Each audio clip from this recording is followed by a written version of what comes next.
శివయ్య, అదే ఆఖరి ఊపిరేమో సాగలేక ఆగింది. ఆర్తనాదాలు మిన్నుముట్టినా కూడా వినపడటం లేదు.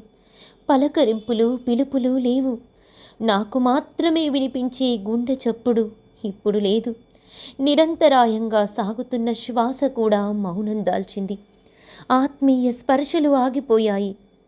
అంతటా అలుముకున్న కటిక చీకటి, ఎవ్వరూ కనిపించని ఒంటరితనం, ఏ శబ్దం వినిపించని నిశ్శబ్దం. అస్తిత్వం కోల్పోయి మిగిలిన నేను. హో తండ్రి, నీ చేతుల మృదువైన స్పర్శ, నీ వాక్కుల అమృతత్వం, నీ అఖండమైన సుందర రూపం. కళ నిజమా తండ్రి? నిజంగానే వచ్చావా?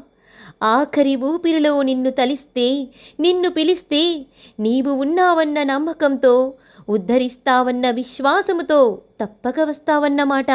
నిజమే.